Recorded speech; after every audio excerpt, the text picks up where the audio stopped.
Okay, YouTube. So again, this owl, I got it. It was my friend's idea. Pigeons were flying into my house. Birds were getting inside in the winter time. In January, I had two birds that entered through this gap here. This gap uh, is a beam. This is where a beam sits from the first floor, and because of the beam, it's a beam pocket. It was open. So before it was just a piece of cardboard, this type of cardboard, and there was a hole in the middle. I think the same as like that for scaffolding. We had a hole, and then through that hole, birds found their way in. And there was 3 birds in the house in January. It was a rough January. So today I will be talking about the progress so far.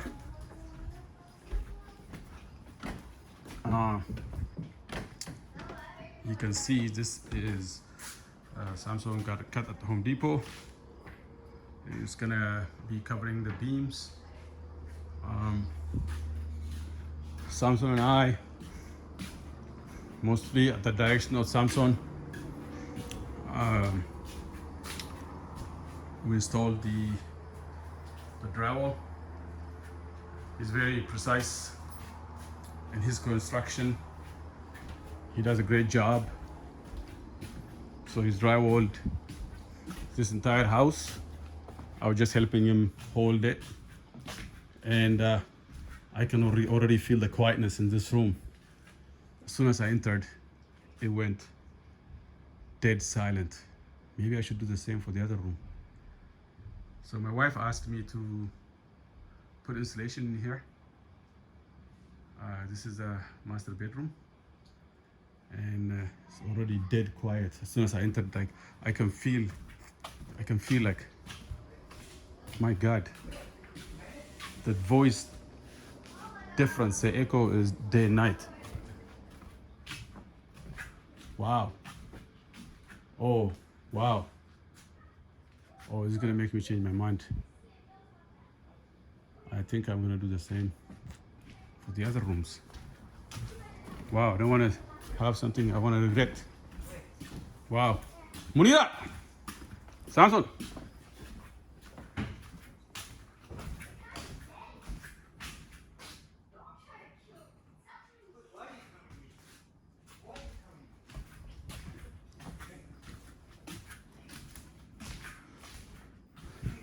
Okay, so this room is silent.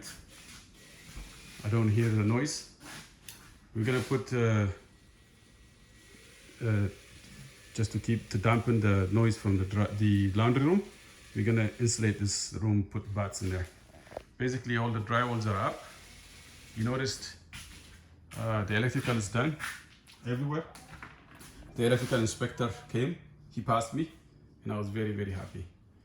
So all the things I learned from YouTube, and also, you don't just learn things from YouTube, you have to have a small background. I mean, I'm an electronics technologist, so I got my knowledge from that, from basic electronics, helped me a lot building the electrical. But it's all about code. You can read code, there's books you can read, and you can put it together. But I also decided to put some internet wires, Cat 6, Cat 5e. I run Cat 5e cable all the way, and this goes to the landing on the house. If you remember, I think you go down. Basically, my internet cable. Why are you using that cable is my internet cable. Eva, what are you doing? It's not flashing anything, right? So you notice all my cables, my internet cables come down here, right?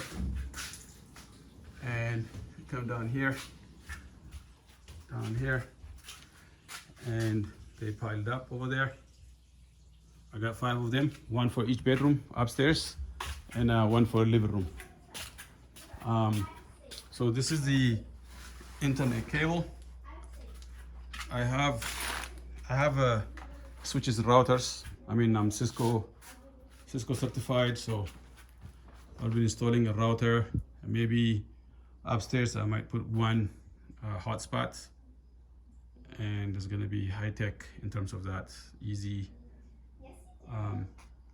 fast internet service in the house. All right, everything is well thought of to a little detail. It's now, it may look like things are messy, but when it comes together, it's going to be amazing. So I got all my drywalls. I got my drywall at discount price from Home Depot. And you know, remember, this is my tank from China. And of course my solar water heaters. I installed it, put it together last week. I took the manifold out.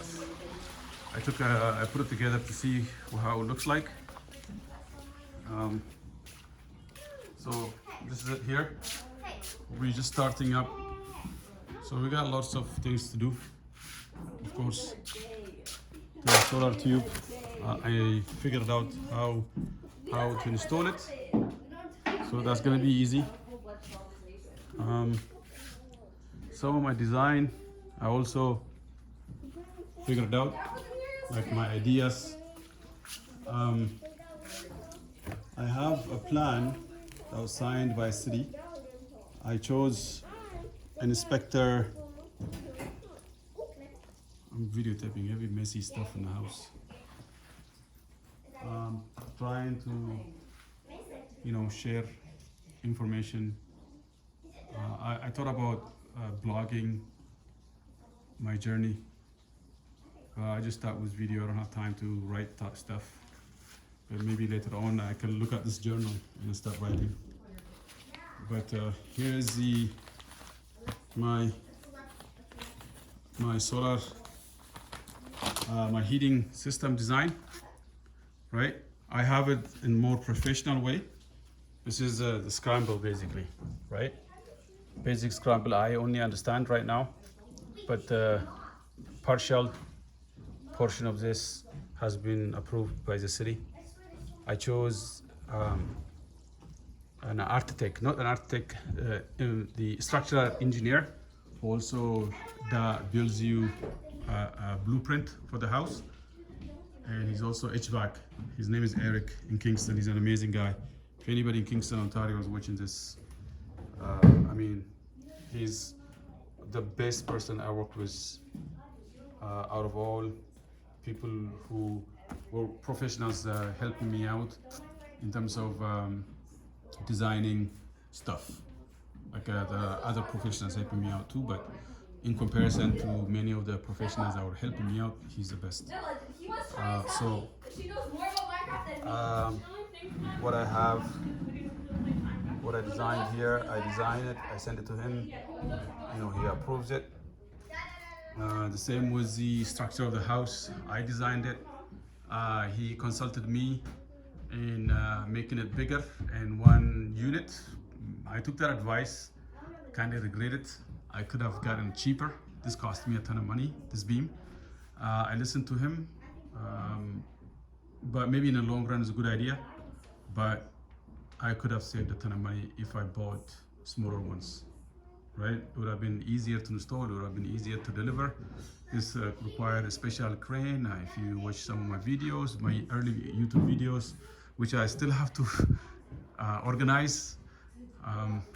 Yeah, so this cost more money than the way I originally planned, and I'm not gonna blame him for that, but you know, he's thinking not money wise, but in terms of structure. One big unit, 50 feet long beam, really heavy ones. Even if I want to build 2-3 stories, it will handle it. So that's his thing. And then the HVAC system too was my idea. He actually admired it, and you know, he sends people to get my consulting. I helped a couple of people. As a friend, I helped him with my design. Basically, it has 3 sources. The solar collector, which I got the tubes from China, and it's got an electric boiler, and it also has a heat pump somewhere in my scramble here. and relays and stuff like that. This is ideas I just wrote down. It's gonna come together, but this already took me through this winter. But it was very, very cold because whoever someone sized that for me, I'm not gonna say who, and it was too small. Also, the house was not, there was a lot of holes that we found after winter that we covered, so that may have affected it, but that's 30,000 BTU, 36,000 BTU, and it wasn't enough to keep up with the heat of the house. It may be now, because the house is now 10 times more sealed up, but I'm not going to take that chance. I'm going to go, it's thermalock, so I'm going to go to the next one, which is 18 kilowatt, which is like 60 something thousand BTU, which is way more than enough what I need for this house. So that's the guaranteed heat source electric boiler, and then there's the heat pump outside that this circulating pump circulates through in this glycol tank. I've said it before. So this glycol tank, then this pump takes it out of this glycol tank, which in turn heats the house through the radiant tube in the concrete. That's all I have for now. Later on I need about 7 radiators upstairs, which is also there will be a manifold in between that this pump will control. But that's another project to make the house guaranteed heat production. As you can hear, it's running right now. Yeah, it's running hot water. So it's heating this. So I put this together. It's heating this tank, right? This is a temperature sensor. It reads the temperature of this tank and it heats up this tank for domestic hot water. So the domestic hot water comes out of here. In the winter time, the heat pump was not meeting the demand, neither the electric boiler. So this is the improvement I'm making through my scramble there that I showed you earlier. I promised I'm gonna make a good design, a good build up of this. So as someone turns on this, I bought it from on Amazon. It's okay. When the temperature is too low in the winter time, it barely works. So not good. I wouldn't advise it in Canada. It's 8 kilowatts, and it does not. It's great in the summertime, but winter time, you have to have that temperature already heated up. That tank has to be heated up really well. It has to be high temperature already. So this should be a booster. So if I were to keep that tank at 100 Fahrenheit, maybe 90 Fahrenheit, this will work amazingly great. Otherwise, at 56 and below in Canada, it's not great. Otherwise, I don't have any complaint.